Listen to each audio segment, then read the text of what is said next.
नमस्कार साथियों, मैं मनीष मेवाल आप सभी का आपके अपने चैनल में तहे दिल से स्वागत और अभिनंदन करता हूं। मैं उम्मीद करता हूं कि आप सभी शानदार, जबरदस्त और जिंदाबाद होंगे और आप सभी की कक्षा 11 की जो तैयारियां हैं वो बिल्कुल धमाकेदार चल रही होंगी। और इन्हीं धमाकेदार तैयारियों को और भी धांसू बनाने के लिए, और भी जबरदस्त और भी जिंदाबाद बनाने के लिए आज हम लोग पढ़ने जा रहे हैं कक्षा 11 की राजनीति विज्ञान में राजनीतिक सिद्धांत पॉलिटिकल थ्योरी की किताब का अध्याय 5 अधिकार अधिकार अधिकार अधिकार। और इस अधिकार का आज है अंतिम लेक्चर, जो कि है लेक्चर नंबर 6। अध्याय 5 अधिकार, कक्षा 11 राजनीतिक सिद्धांत पॉलिटिकल थ्योरी, लेक्चर नंबर 6। आज हम क्या पढ़ेंगे?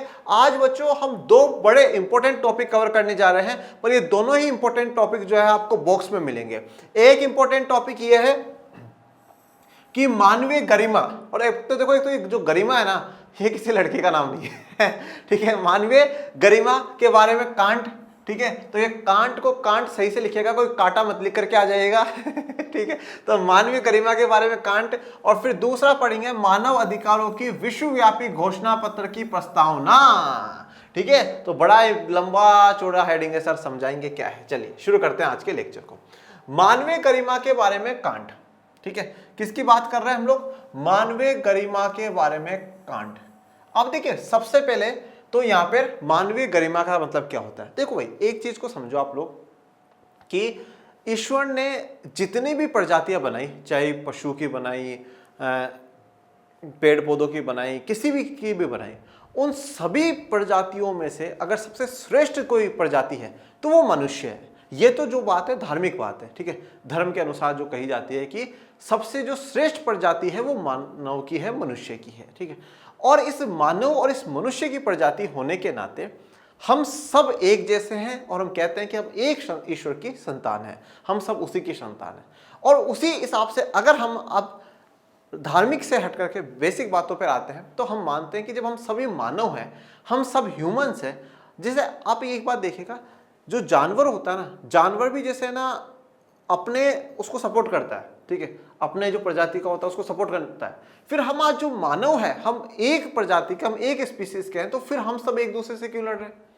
हम सब ने ये जो ऊंच नीच जात के नाम पर, धर्म के नाम पर, वर्ग के नाम पर, लिंग के नाम पर ये जो ऊंच नीच कर रखी है, ये क्यों कर रखी है? तो यहां पर क्या है, ये बात विचार ये आता है कि हम सभी मानव होने के नाते हम सबकी एक गरिमा है। गरिमा का मतलब क्या होता है? हमारा एक सबका सम्मान का स्तर है, हम सभी की डिग्निटी है, हम सभी लोग सम्मान की मांग करते हैं, हम सभी सम्मान चाहते हैं। तो सिर्फ और सिर्फ एक मनुष्य होने के नाते सबको सम्मान मिलना चाहिए। फिर उसकी जाति क्या है, उसका धर्म क्या है, वो अमीर है, गरीब है, उसका रंग कैसा है, वो पुरुष है, महिला है, वो सबसे पिछड़े हुए क्षेत्र में रहता है, सबसे आबाद क्षेत्र में रहता है, कहीं पर भी रहता हो, ये सब उसकी बात की बात है। परंतु एक मानव होने के नाते उसको सम्मान मिलना चाहिए, क्योंकि उस व्यक्ति की भी सम्मान की इच्छा है, क्योंकि वो भी मानव है, और यही मानवीय गरिमा है। तो ये जो मानवीय गरिमा है, ये जो हम कहते हैं ह्यूमन जो डिग्निटी की बात होती है, इसके बारे में कांट के क्या विचार हैं वो देखेंगे। अब ये कांट कौन है? और मैं सही बता रहा हूं, मजाक की बात नहीं है, कांट को कांटे मत लेकर के आ जाना है तो टीचर कंफ्यूज हो जाएगा, अरे यार मानवीय गरिमा पर कांटों के विचार ये कांटे कब से विचार देने लग गए, बहुत गजब का विद्यार्थी है। तो कांट है, इमैनुअल कांट एक बहुत बड़े विचारक हुए हैं, इनकी मतलब बड़ी फिलोसफी मानी जाती है, पॉलिटिकल थ्योरी में इनका बड़ा योगदान माना जाता है। तो इमैनुअल कांट ने मानवीय गरिमा के बारे में विचार रखे हैं, उन विचारों को हम लोगों को पढ़ना है। चलिए आइए देखते हैं। हर चीज की या तो कीमत होती है या गरिमा होती है। जिसकी कीमत होती है उसकी जगह उसके समतुल्य कोई दूसरी चीज भी रखी जा सकती है। इसके विपरीत जो तमाम कीमतों से ऊपर हो और जिसका कोई समतुल्य ना हो, उसकी गरिमा होती है। देखिए, अब बड़ी इंपॉर्टेंट, बहुत अच्छी बात कही है। हर चीज की या तो कीमत होती है या गरिमा होती है। देखिए, कोई भी वस्तु, कोई भी व्यक्ति, सबकी या तो कीमत होती है और या क्या गरिमा होती है। कीमत वाली जो वस्तु है ना, उसमें तो क्या है, हम उसके बराबर की कीमत देकर करके हम दूसरी जगह दूसरी वस्तु ले सकते हैं और कर सकते हैं, परंतु गरिमा को नहीं बदला जा सकता। गरिमा के समतुल्य कुछ भी नहीं हो सकता। मतलब क्या है कि सबसे ऊपर जो है वो व्यक्ति का सम्मान है, सबसे ऊपर जो है वो व्यक्ति का सम्मान है। किसी चीज की अगर कीमत होती है ना, तो हम कीमत देकर के उसको खरीद सकते हैं, पर सम्मान जो है ना, सम्मान तो मिलना ही मिलना चाहिए। तो किसी की चीज की कीमत होती है और किसी की गरिमा जो है, जो सम्मान है, वो होता है। तो कांट यहां पर यही कह रहे हैं कि कीमत के जो समतुल्य है वो तो दूसरी चीज रखी जा सकती है कि भाई ये इतने की तो ये भी इतने की, परंतु जो इन सबसे ऊपर है, इन कीमतों से ऊपर है, वो क्या है, उस गरिमा होती है, सम्मान होता है। जैसे मैं आपको एक उदाहरण देता हूं, आपने चुनाव के समय में देखा होगा कुछ लोग ऐसे होते हैं जो 500 रुपए ले लेते हैं, हाँ साहब हम आपको वोट दे देंगे, 1000 रुपए ले लेते हैं, 1500 रुपए ले लेते हैं। और कुछ लोग ऐसे होते हैं, कोई अगर उनको नेताजी जानबूझ करके भी देना, अरे लो लो भाई साहब कोई बात नहीं, कोई वो नहीं बोले, बिल्कुल भी नहीं सर, देखिए सर मैं वोट चाहे दूंगा, आपको ही दूंगा बिल्कुल, पर पैसे वैसे नहीं, ये मिठाई का डब्बा नहीं सर, मिठाई का डब्बा भी नहीं, 1 रुपया भी मेरे घर में तो नहीं सर, आप ले जाइए सर, बिल्कुल आपके साथ तन मन से लगे हुए हैं, पर आपसे पैसा ऐसा नहीं लेंगे। अब एक बात बताता हूं, अगर इन केस वो व्यक्ति जीत जाता है, वो चुनाव जीत जाता है, और कल को कोई ऐसा व्यक्ति उसके पास जाता है जिसने उससे पैसे लिए थे और उसका जाके कहता है नेताजी ये थोड़ा सा काम था, देखो हमने आपको वोट दिया था, तो नेताजी बोलेंगे ओ भाई कौन सा वोट भाई, है कौन सा वोट, वोट की कीमत दी थी तुझे, तूने 1000 रुपए मांगे थे, 1000 रुपए देकर आया था, ठीक है, कौन सी वोट दिया था तूने, हाँ 1000 रुपए नहीं लिए थे, 1000 रुपए लिए, 7 दिन तक प्रमोशन चला, उसमें तेरे घर पे मिठाइयों के डब्बे पहुंचे, यार तूने कोई मुझे फ्री में वोट दिया है, तो मतलब वोट की क्या कर दी, कीमत दे दी थी। अब दूसरी तरफ जिस व्यक्ति ने कुछ भी पैसा नहीं लिया और कभी उसको काम पड़ गया और वो गया, नेताजी नमस्कार, बोला हाँ हाँ भाई साहब बोलिए सर, भाई साहब सर वो वोट दिया था एक छोटा सा, हाँ हाँ बिल्कुल बोले सर कैसे, क्योंकि अब उसकी सम्मान है, उसका उस व्यक्ति का सम्मान है, नेताजी ने नहीं यार ये व्यक्ति बिकाऊ नहीं है, अब चाहे उस व्यक्ति ने चाहे उसको वोट ही ना दिया हो, परंतु फिर नहीं यार देखो ये व्यक्ति है ना बिकाऊ नहीं है, सम्मान है उसका। तो या तो किसी चीज की कीमत होती है या किसी चीज का सम्मान होता है, सीधी सी बात है। तो जिसकी कीमत होती है तो कीमत चुका दी जाती है, पर सम्मान सबसे ऊपर है, सर्वोपरि होती है। इसीलिए तो कहा जाता है ना कि हमें हमारा जो रेस्पेक्ट है, हमें चरित्र जो है हमें अच्छा रखना चाहिए, जिससे कि हमें हर जगह से सम्मान मिले, और सम्मान मिलता है तभी जब हम किसी को देते हैं। और जैसे बार बार में एक ही बात आती है बेटा, आप हर व्यक्ति के साथ वैसा ही व्यवहार करिए जैसा व्यवहार आप खुद के साथ चाहते हैं। अगर आप चाहते हैं, आप अगर किसी को थप्पड़ मारे तो आप ये सोचिए कि अगर कोई मुझे थप्पड़ मारे तो क्या स्थिति होगी बिल्कुल भी अच्छा नहीं लगेगा। तो इसलिए हमें दूसरों को भी नहीं मारना चाहिए। कोई व्यक्ति को अगर हम ये चलते चलते पेड़ से यूं कर करके गिरा दें तो आपको बड़ी खुशी होगी मैंने इसको गिरा दिया, पर ये सोचो अगर कोई आपको गिराए तो हमें सम्मान दूसरे व्यक्ति को देना है, और देंगे तभी हमें सम्मान मिलता है। तो यहाँ पे इमैनुअल कांट यही कहते हैं कि या तो किसी चीज की कीमत होगी या गरिमा होगी, जो कि एक सम्मान के रूप में है। अन्य प्राणियों से अलग मनुष्य की गरिमा होती है, इस कारण से वे अपने आप में बहुमूल्य है। तो देखिए मनुष्यों की क्या है, गरिमा होती है, एक डिग्निटी होती है, ठीक है, एक रेस्पेक्ट जो है वो होती है, ओके, और इसलिए इसकी गरिमा है, इसकी कीमत नहीं है, मनुष्य की कीमत नहीं है, ठीक है ना, मनुष्य की कीमत नहीं है, मनुष्य की तो गरिमा है, सम्मान है, ठीक है। ये तो अब मनुष्य पैसों में बिकने लग गया, पर मनुष्य की तो गरिमा है, मनुष्य की तो सम्मान है। और देखिए हम जीवन में एक चीज ये सोचते हैं, पैसा पैसा पैसा बिल्कुल बहुत इंपॉर्टेंट है। देखिए मैं कभी मना नहीं करता हूँ और इस गोल से मैं हटता भी नहीं हूँ। पैसा जीवन को बेहतर सुख सुविधाएं देने के लिए है ना, पैसा बड़ा जरूरी है। मैं इस चीज से बहुत अच्छे से वाकिफ हूँ, मैं मानता हूँ, और मैं मानता ये भी हूं कि अगर इंसान 10,000 कमाता है ना तो उसको 15,000 20,000 कमाने के एफर्ट्स लगाने चाहिए। वो 20 कमा रहा तो उसको 30 कमाने के एफर्ट्स लगाने चाहिए। मैं बिल्कुल मना नहीं करता हूं, बिल्कुल सही बात है। मैं बच्चों में रियलिटी में कहता हूं, मैं जिंदगी में ना फ्री फोकट वाला ज्ञान नहीं देता, फालतू का ज्ञान नहीं देता। और नहीं बेटा पैसा तो मोह माया है, कुछ नहीं करना जिंदगी में, ये वो नहीं। जरूरी है पैसा हमारा जीवन बेहतर बनाने के लिए, जीवन स्तर को बहुत अच्छा बनाने के लिए बहुत जरूरी है, परंतु सब कुछ पैसा नहीं है, सब कुछ पैसा नहीं है। आज जिनके घरों में करोड़ों रुपए पड़े ना बेटा, कुछ घर मैंने ऐसे देखे हैं जिनके घर पूरे बर्बाद हो गए, क्योंकि घर वालों ने सिर्फ हमेशा पैसा छापने के हिसाब से सोचा, बच्चों को ना संस्कार दिए ना और कुछ दिए। आज उनके घरों की स्थितियां बहुत बुरी है। वो लाखों कमा करके भी बीमार है, वो लाखों कमा करके भी चिंतित है। तो इसलिए सब कुछ भी पैसा नहीं है। जहां कमाना है ईमानदारी से, आप 10 नहीं आप 1 लाख रुपए कमाओ, पर बेईमानी से कमाया हुआ पैसा कभी घर में नहीं चलता, कभी भी अच्छी बात नहीं होती। तो मनुष्य का तो सम्मान होता है, पैसे की कीमत नहीं। तो जब उसकी खुद की गरिमा है, इसीलिए तो ऑटोमेटिकली बहुमूल्य हो जाता है। ये ह्यूमन राइट्स की तस्वीर। 18वीं सदी के जर्मन दार्शनिक है इमैनुअल कांट के लिए इस साधारण विचार का गहरा अर्थ था। तो कहां के दार्शनिक थे? जर्मन के थे, और क्या नाम है? इमैनुअल कांट है। तो ये जो वाला विचार है कि मनुष्य की गरिमा होती है, तो ये साधारण विचार का बड़ा अर्थ था। उनके लिए इसका मतलब था कि हर मनुष्य की गरिमा है और मनुष्य होने के नाते उसके साथ इसी के अनुकूल बर्ताव किया जाना चाहिए। मतलब हर व्यक्ति का एक सम्मान का स्तर है, वो सम्मान उसको मिलना चाहिए और उसी के अनुसार उसका व्यवहार, उसके साथ बर्ताव होना चाहिए, क्योंकि वह व्यक्ति है, मनुष्य है, तो मनुष्य होने के नाते उसके साथ एक अच्छा व्यवहार, अच्छा बर्ताव होना चाहिए। मनुष्य अशिक्षित हो सकता है, मनुष्य गरीब हो सकता है, मनुष्य शक्तिहीन हो सकता है, वह बेईमान अथवा अनैतिक भी हो सकता है, फिर भी वह एक मनुष्य है और न्यूनतम ही सही प्रतिष्ठा पाने का हकदार है। देखिए, अब मनुष्य अशिक्षित हो, पढ़ा लिखा ना हो, अनपढ़ हो, तो भी उसको सम्मान मिलना चाहिए। मनुष्य गरीब है तो भी मनुष्य को क्या है, सम्मान मिलना चाहिए। मनुष्य अगर शक्तिहीन है, मतलब कोई व्यक्ति दुर्बल है, कमजोर है, वो लड़ नहीं सकता किसी भी रूप से, शारीरिक रूप से, सामाजिक रूप से, आर्थिक रूप से, वो किसी भी प्रकार से शक्तिहीन है, तो भी उसका सम्मान होना चाहिए। मतलब सम्मान उसकी शिक्षा को देख करके, सम्मान उसकी अमीर गरीबी को देख करके, सम्मान उसका सामाजिक, शारीरिक, आर्थिक स्थिति देख करके नहीं, सम्मान तो उसका होना ही चाहिए क्योंकि वो मनुष्य है। उसको रेस्पेक्ट तो मिलनी ही चाहिए क्योंकि वो मनुष्य है, ठीक है।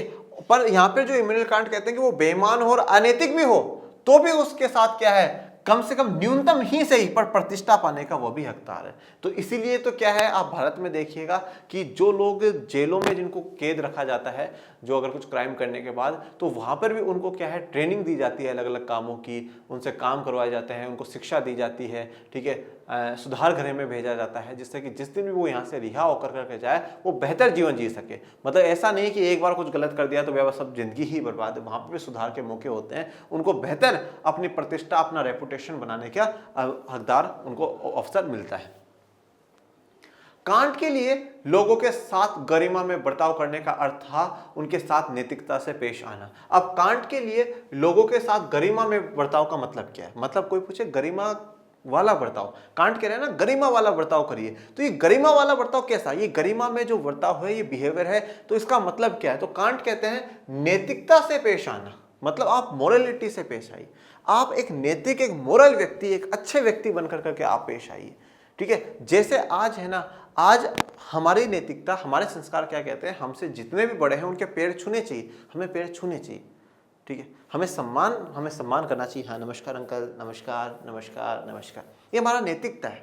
हमसे जो छोटे हैं उनसे प्यार से, बड़े प्यार से बात करनी चाहिए, बड़ी सज्जनतापूर्ण तरीके से हमें बात करनी चाहिए, ये हमारे नैतिकता है। तो सबके साथ नैतिकता के साथ हमें व्यवहार करना चाहिए। हमें किसी व्यक्ति के साथ वो कौन सा काम कर रहा है उस आधार पर हमें व्यवहार नहीं करना, और साहब ये तो बहुत बड़े पद पे, नमस्कार सर, फिर तो चाहे हम नीचे ही झुक जाएंगे। और कोई बेचारा कोई छोटा मोटा काम कर रहा है, कोई मजदूरी का काम कर रहा है, कोई सफाई का काम कर रहा है, कोई न्यूज़पेपर देने वाला है, हम उनसे सही से बात नहीं करते। क्यों नहीं करते? करनी चाहिए हम लोगों को, क्योंकि मनुष्य जो है, मनुष्य सबसे बड़ी बात है, और मनुष्य हैं तो उनको सम्मान मिलना चाहिए, नैतिकता से साथ सबके साथ पेश आना चाहिए।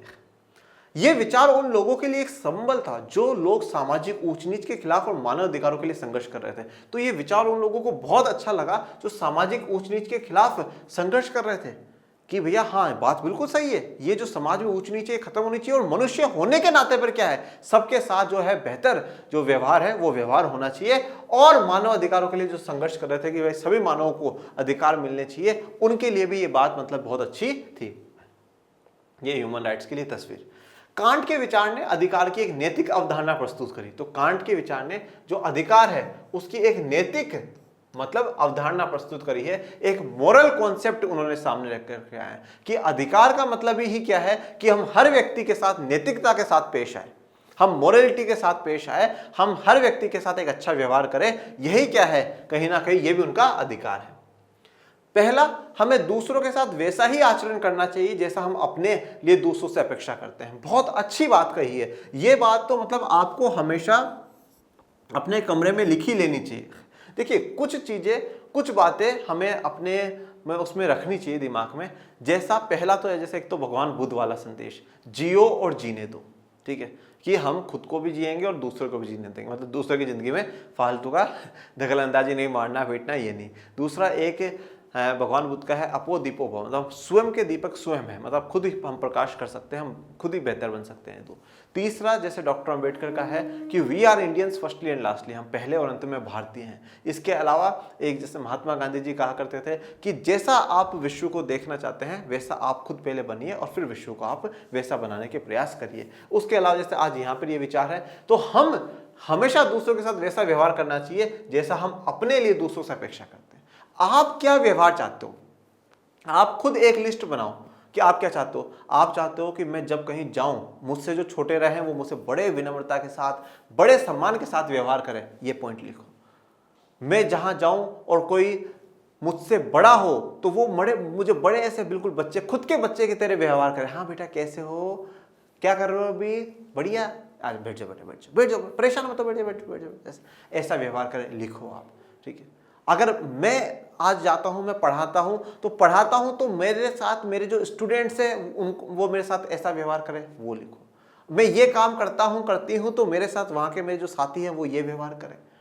तो जैसा जैसा व्यवहार आप अपने जीवन में अपेक्षा करते हैं, जैसा व्यवहार आप अपने खुद के जीवन के लिए चाहते हैं, वैसा ही व्यवहार हमें दूसरों के साथ भी करना चाहिए। वो कहा जाता है ना कि पेड़ बबुल का बोओगे तो आम कहां से पाओगे। ठीक है, मतलब अगर बबुल का पेड़ बो रहे हो तो आपको जो दूसरा फ्रूट है वो कैसे मिलेगा, वो तो वही मिलेगा। मतलब अब आप ही दूसरों को अपमानित कर रहे हो तो फिर कौन पागल व्यक्ति है जो आपको सम्मान देगा भाई? कोई नहीं है आज के समय में। आप दूसरे को अपमानित कर रहे हो तो वो आपको और ज्यादा अपमानित करेगा। आप उसको एक शब्द, आप शब्द बोलोगे, गलत शब्द बोलोगे, वो आपको दो बोल करके जाएगा। तो इसलिए क्या है कि अगर आप अपमानित कर रहे हो तो आपको अपमान ही मिलेगा। पर आप अगर दूसरे का सम्मान कर रहे हो और वो वाला सम्मान कर रहे हो जो आप चाहते हो, तो फिर भैया और भी मजा आता है। तो यही बात यहां पे इमैनुएल कांट कह रहे हैं। दूसरी बात क्या कही, हमें यह निश्चित करना चाहिए कि हम दूसरों को अपनी स्वार्थ सिद्धि का साधन नहीं बनाएंगे। मतलब क्या कह रहे हैं कि हम दूसरों को अपना स्वार्थ सिद्धि, मतलब हम हमारे स्वार्थ पूरे करने वाला साधन नहीं बनाएंगे। हम बहुत सी बार क्या करते हैं, किसी के पास जाते हैं, अरे नमस्कार भैया, बिल्कुल कैसे हो भैया, ऐसा ऐसा, थोड़े दिन साथ रहेंगे और करेंगे, बिल्कुल ऐसे मीठा बनकर करके ऐसा लगेगा सामने वाले को, व्यक्ति को, यार ये तो वरना मेरे लिए जान ही दे देगा। फिर थोड़े दिन, भैया यार ये थोड़ा सा छोटा सा काम था, प्लीज यार ये काम कर दो यार। ठीक है, मैं सही बता रहा हूँ। काफी लोग तो इसलिए भी जुड़े हुए रहते हैं कि नहीं नहीं यार मेरा कभी काम पड़ेगा, ये व्यक्ति कोई काम निकाल देगा। काफी लोग जुड़े हुए इस कारण भी रहते हैं। तो इमैनुएल कांट यही कहते हैं कि हमें स्वार्थ सिद्धि का साधन किसी को नहीं बनाना कि हाँ नहीं मेरा स्वार्थ जो है, मेरे जो जरूरत है उस जरूरत को ये पूरा कर देगा। नहीं, वो मनुष्य है इसलिए सम्मान करो, इसलिए नहीं कि वो आपका काम कर देगा या नहीं कर देगा। वो उसके हाथ में है तो बहुत अच्छी बात है, और नहीं तो नहीं, कोई बात नहीं। अब यहां पर भी अब आप एक बात ये सोचो, जैसे सब कहते हैं ना पूरी दुनिया मतलबी है। तो भाई पूरी दुनिया मतलबी है, आप भी हो, आपने भी किसी को ऐसे यूज करा हो। अब आपको सोचो कोई आपको ऐसे यूज करे, जब तक आपसे काम था तब तक तो आपके बहुत जय जयकार लगाता था, बहुत आपके पैर छूता था, ये करता था वो करता था, जैसे काम निकला आप पे देखता ही नहीं आपकी तरफ। मतलब आपको उसने अपना स्वार्थ पूरा करने के लिए आपके साथ रहता था। अगर आपके साथ ऐसा कोई कर आपको अच्छा लगेगा तो फिर आप दूसरे के साथ मत करो, सीधी सी बात है। यही बात इमैनुएल कांट कह रहे हैं। हमें लोगों के साथ उस तरह का बर्ताव नहीं करना चाहिए जैसा कि हम कलम, कार और घोड़ों के साथ करते हैं। मतलब ऐसा बर्ताव नहीं करना चाहिए जैसा यूज रहा है, जब तक हमारा इस्तेमाल है तब तक इस्तेमाल करो, तब तक उसके बाद बेकार है, कबाड़े में जाने दो। ऐसा नहीं, ऐसा बिल्कुल भी नहीं होना चाहिए। और मैं पर्सनली बेटा, मेरा हमेशा ये कहना है, आपने वो देखा है घोड़ों की रेस होती है। जब घोड़ों की रेस होती है ना, जो मालिक होता है ना घोड़े का, वो ऐसा चाहता है, ऐसा घोड़ा चाहता है जो जीवन में लंबी रेस दौड़े, ऐसे नहीं थोड़ी सी रेस में जाकर के थक जाए, लंबी रेस दौड़े, ऐसा घोड़ा चाहिए। तो हमें रिश्ते भी हमेशा ऐसे बनाने चाहिए जो लंबे रेस की घोड़े की तरह हो। ये मेरा व्यक्तिगत विचार है। रिश्ते ऐसे बनाओ कि जो लंबी रेस की घोड़े की तरह हो। मतलब अगर आप कभी किसी व्यक्ति को कुछ काम बोलो ना, तो वो व्यक्ति मन मार कर करके नहीं, मन कर करके काम करे कि नहीं यार इन्होंने बोला, यार इनका काम नहीं टालना, बड़े अच्छे व्यक्ति हैं और मेरी हर बार मदद करते हैं और मैं बड़ा प्रभावित हूं इनसे। तो ऐसे रिश्ते बनाओ जो लंबे समय तक चले। ऐसे रिश्ते मत बनाओ जो महीने, 6 महीने, साल भर, 2 साल में टूट जाए, ऐसे नहीं। ठीक है, और कोशिश करो कि आप रिश्तों को बेहतर बनाओ। पर सामने वाला व्यक्ति अगर रिश्तों को बेहतर नहीं बनाता तो फिर हाथ जोड़ करके आप भी साइड में हो जाओ, तो वो भी बढ़िया होता समय के साथ।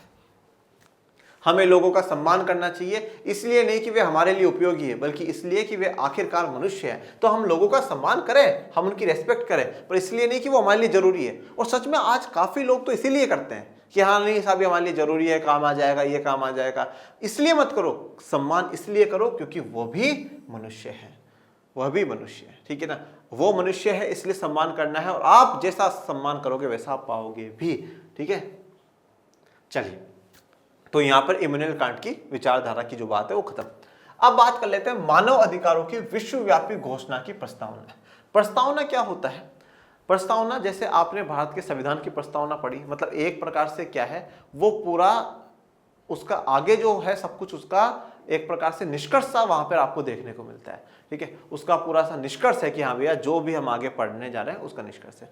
अब क्या है कि 1948 में 10 दिसंबर 1948 को क्या है, संयुक्त राष्ट्र संघ जो है उसने एक मानव अधिकार घोषणा पत्र बनाया कि भैया पूरे विश्व में मानवों को ये तो अधिकार मिलने ही मिलने चाहिए। ऐसा घोषणा पत्र उसने बनाया कि क्योंकि एक मानव होने के नाते तो ये अधिकार जरूरी है। संयुक्त राष्ट्र संघ क्या है? संयुक्त राष्ट्र संघ एक बड़ा अंतर्राष्ट्रीय संगठन है, ऐसा अंतर्राष्ट्रीय संगठन बेटा जो राष्ट्रों से मिलकर करके बना है और ऑलमोस्ट उसमें विश्व के सभी देश जुड़े हुए हैं। विश्व के सभी देश उस अंतर्राष्ट्रीय संगठन में संयुक्त राष्ट्र संघ में जुड़े हुए हैं और संयुक्त राष्ट्र संघ इन देशों के बीच में तालमेल सामंजस्य बिठाने का काम करता है, विश्व में शांति स्थापित करने का काम करता है। तो इसी संयुक्त राष्ट्र संघ ने एक घोषणा पत्र बनाया कि भाई पूरे विश्व में सारे मानवों को यह अधिकार तो मिलना ही चाहिए। तो उसी घोषणा पत्र की जो प्रस्तावना है, जो मतलब कह सकते हैं कि उसकी बिगिनिंग है, वो यहां पर आपको पढ़नी है। ठीक है, ये आपके चैप्टर के लास्ट में जाकर के क्वेश्चन जहां से शुरू होते हैं, प्रश्नावली जहां शुरू होती है, उससे ऊपर वाले पेज पर है बेटा। ठीक है, बिल्कुल इसको पढ़िएगा। 10 दिसंबर 1948 को संयुक्त राष्ट्र की सामान्य सभा ने मानव अधिकारों की सार्वभौमिक घोषणा को स्वीकार और लागू किया। इस घोषणा की प्रस्तावना का पाठ नीचे दिया गया है, मतलब अभी आगे हम लोग पढ़ेंगे। देखो अब कब जारी करा? 10 दिसंबर 1948 को। अब इसको याद कैसे कर सकते हो आप लोग? देखो मैं अभी ऐसा बताता हूं कि आप जोड़ लो कैसे। जैसे किसी का बर्थडे आता है और आता है, जैसे अब 10 दिसंबर है तो 10 दिसंबर बहुत दूर की दीदी है, उनका बर्थडे है तो भाई 10 दिसंबर आ गया। 1948 ईयर याद कर लो कि यहाँ पे जब हम आजाद हुए उसके अगले साल ही मानव अधिकार घोषणा पत्र आ गया। इस प्रकार से आप जोड़ सकते हो। अब देखिए संयुक्त राष्ट्र संघ की सामान्य सभा एक्चुअल में क्या है बच्चों? यूनाइटेड नेशन ऑर्गेनाइजेशन है जो संयुक्त राष्ट्र संघ है, उसमें दो सभाएं हैं। एक है संयुक्त राष्ट्र संघ महासभा और दूसरी है संयुक्त राष्ट्र संघ सुरक्षा परिषद।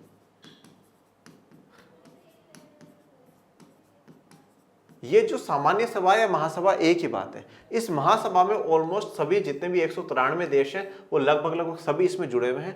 हर साल इनकी मीटिंग होती है और हर साल अपनी जो बात है, जो लीडर्स हैं वो बात अपनी रखते हैं और सब कुछ है। वहां पर 15 देश होते हैं, 10 अस्थायी और 5 स्थायी, वो एक अलग मुद्दा है। इस संयुक्त राष्ट्र संघ के बारे में आप पूरा कक्षा 12 की राजनीति विज्ञान में पढ़ेंगे। तो इन्होंने क्या है, मानव अधिकारों की सार्वभौमिक घोषणा को स्वीकार और लागू किया। तो 10 दिसंबर 1948 को संयुक्त राष्ट्र संघ की सामान्य जो सभा हुई, मतलब पूरे विश्व के जो सभी देश हैं उन्होंने बैठ करके मानव अधिकारों की जो सार्वभौमिक घोषणा है, जो ये यूनिवर्सल मतलब सभी पर लागू होने वाली ये जो घोषणा करी थी, उसको स्वीकार भी करा कि हाँ साहब ये जितने भी मानव अधिकार है ये हम हमारे देश में लागू करेंगे और सभी ने ऐसा कि हमारे देश में लागू करेंगे और हम सभी पे ये अपनाएंगे। इस घोषणा की जो प्रस्तावना उसका पाठ नीचे दिया गया।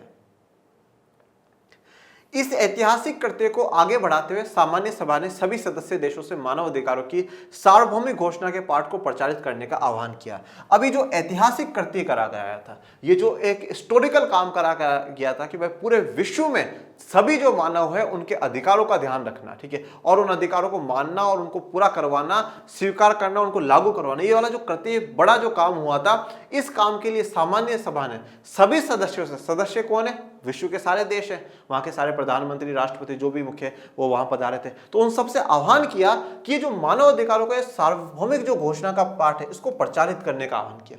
कि मतलब अगर आप कहीं किसी दूसरे देश के दौरे पर जा रहे हैं तो उनको भी समझाओ ये बात कि नहीं देखो यार, ये जो मानव अधिकार वाला संयुक्त राष्ट्र संघ में अपन डिस्कस करके आए थे, इसको बढ़ाइए, आह्वान कराए।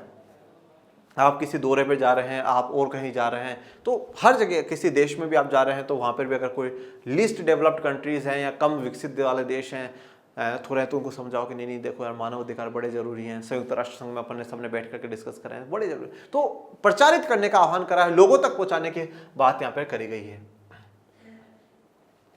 सामान्य सभा ने देश या क्षेत्र की राजनीतिक स्थिति पर ध्यान न देते हुए इसे विशेष तौर से विद्यालयों और अन्य शैक्षिक संस्थाओं में प्रसारित और प्रदर्शित करने एवं पढ़ने और पढ़वाने का आह्वान किया है। और सामान्य सभा ने यह कहा कि आप देश में अपनी राजनीतिक सीमाओं पर ध्यान मत दीजिए, ये हमारी बाउंड्री है, तुम्हारी बाउंड्री है, इस स्टेट में पढ़ाना, उसमें नहीं। पूरे देश में, पूरे विश्व में जो विद्यालयों में, कॉलेजों में जो बच्चे पढ़ रहे हैं, उनको ये प्रसारित और प्रदर्शित करना, मतलब उनको पढ़ाना, उन तक ये प्रसार कराना, उन तक अप्रोच बनाना कि भाई यह घोषणा पत्र मानव अधिकारों का है, इसको ध्यान रखना है। प्रदर्शित करना, उनको पढ़ना और उनसे पढ़वाने का आह्वान करा कि आप पढ़े भी और पढ़वाए भी बच्चों को कि हाँ भैया ऐसा ऐसा है। अब वो जो प्रस्तावना है वो प्रस्तावना देख लीजिए। मानव अधिकारों की विश्वव्यापी घोषणा की जो प्रस्तावना है, आइए उस प्रस्तावना को पढ़ लेते हैं। चूंकि मानव परिवार के सभी सदस्यों की स्वाभाविक अंतर्निहित गरिमा तथा उनके सम्मान एवं अत्याज्य अधिकारों की प्रतिष्ठा विश्व में स्वतंत्रता, न्याय और शांति की आधारशिला है। देखो, अब प्रस्तावना का मतलब क्या होता है? एक प्रकार से भैया पूरी बिगनिंग है और उसमें पूरा जो भी है सब कुछ आपको एक्सप्लेन कर दिया जाता है। क्या कहा गया? मानव परिवार के सभी, मानव परिवार मतलब हम जितने भी मानव हैं हम सब एक परिवार है, ठीक है। जैसा हमारे शास्त्रों में तो कहा ही गया वसुदेव कुटुंबकम, मतलब पूरा विश्व एक परिवार है। अब विश्व में हमने सब मानव जितने भी है वो सारे के सारे क्या है? एक परिवार है। और ये बाद में कह रहे हैं, 1948 में कह रहे हैं कि मानव परिवार, हम तो हमेशा से मानते हुए हैं। तो मानव परिवार के मतलब हम सभी जो भी मानव हैं, उन मानव परिवार के सभी सदस्य, मतलब एक एक जो व्यक्ति है, एक एक इंडिविजुअल, यहाँ पे देशों की बात नहीं है, मानव परिवार मतलब पूरे विश्व में जो भी व्यक्ति मानव है वो सभी अब एक एक के पास स्वाभाविक अंतर्निहित गरिमा है, मतलब उन सबकी एक गरिमा है। ये भी हमने कांट के विचारों में पढ़ा कि सबकी एक गरिमा है। और उनके सम्मान एवं अत्याज्य अधिकारों की प्रतिष्ठा। अत्याज्य अधिकार क्या है? ऐसे अधिकार जिनको कभी अलग नहीं करा जा सकता, ठीक है। उनको जीने का अधिकार, समानता का अधिकार, ये जो है जो उनसे कभी अलग नहीं किए जा सकते। विश्व में किस पर आधारशिला है? स्वतंत्रता, न्याय और शांति की आधारशिला है। मतलब क्या है कि अगर हमें विश्व में स्वतंत्रता बना करके रखनी है, न्याय बना करके रखना है, शांति बना करके रखनी है, तो जरूरी क्या है कि जो सदस्यों के जो सम्मान और ये अत्याज्य अधिकार है उनकी प्रतिष्ठा हम बनाए रखें।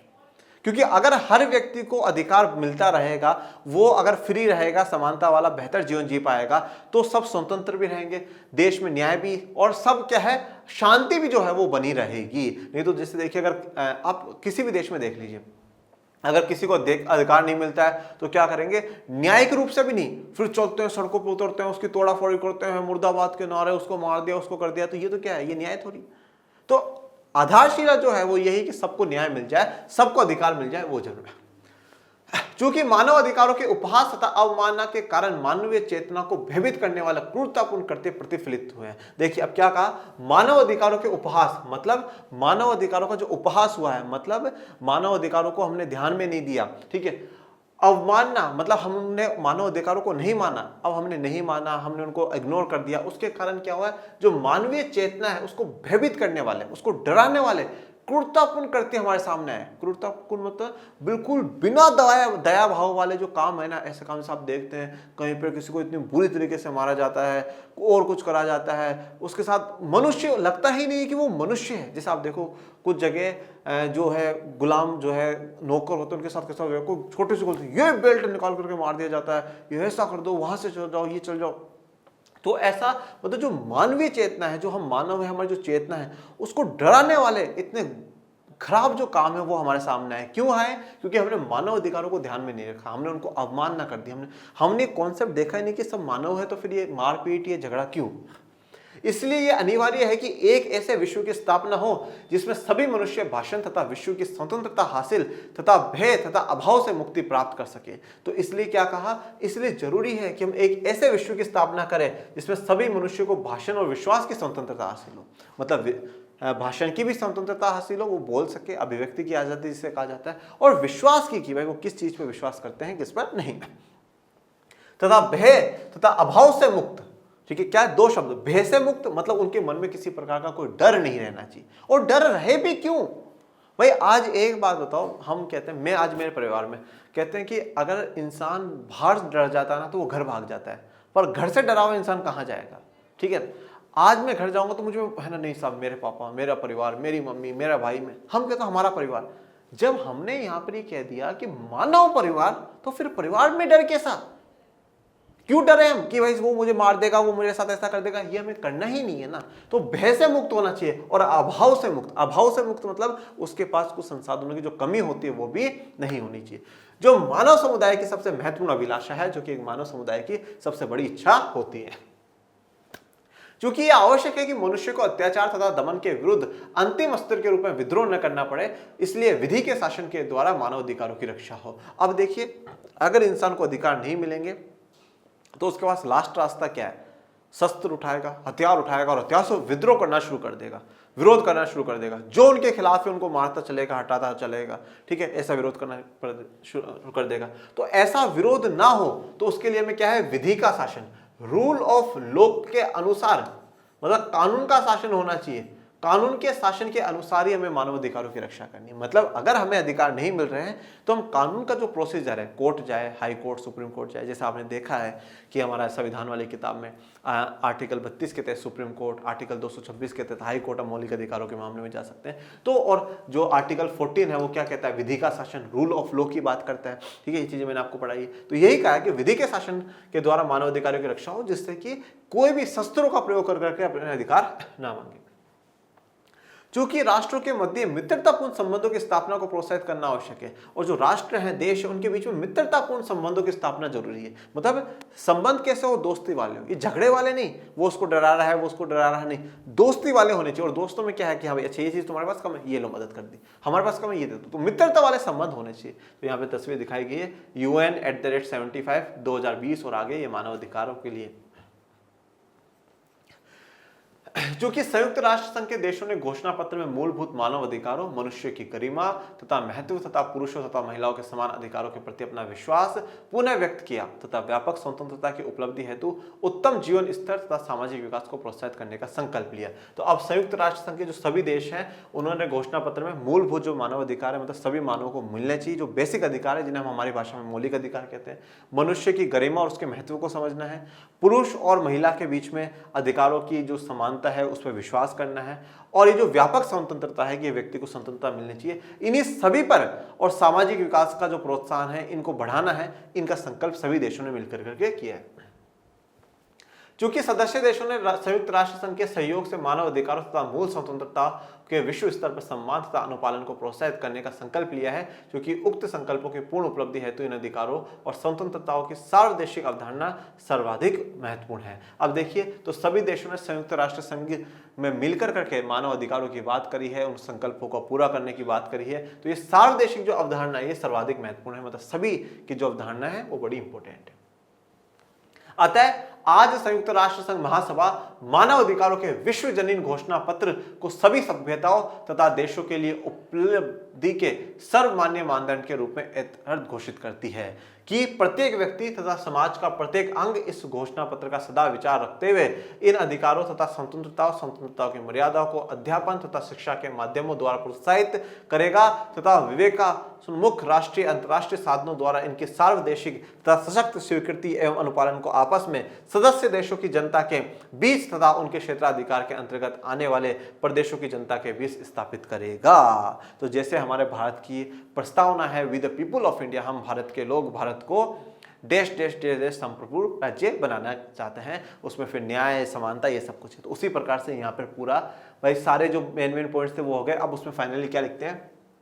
आज मतलब 10 दिसंबर 1948 को संयुक्त राष्ट्र महासभा है, मानव अधिकारों के विश्वजनीन घोषणा पत्र, मतलब जो मानव अधिकारों का विश्वजनीन है, मतलब पूरे विश्व के द्वारा जो ये घोषणा पत्र बनाया गया है, उसमें सभी सभ्यता और देशों की उपलब्धि, ठीक है, सभी सभ्यता यहाँ मौजूद है, सबकी उपलब्धि है, और उसमें सर्वमान्य जो मानदंड है उनको घोषित करते हैं। सर्वमान्य होता सब पर मान्य होंगे, ऐसे मानदंड आज घोषित कर रहे हैं, जिसमें क्या है कि प्रत्येक व्यक्ति और समाज का प्रत्येक अंग इस घोषणा पत्र का सदा विचार रखते हुए, ठीक है, तो जो विश्व में जितने भी हर एक व्यक्ति और हर एक समाज सदा इस घोषणा पत्र का दिमाग में विचार रखेगा। अब विचार रखना दूर की बात है, काफी लोगों को तो पता ही नहीं है काफी लोगों को तो पता ही नहीं है।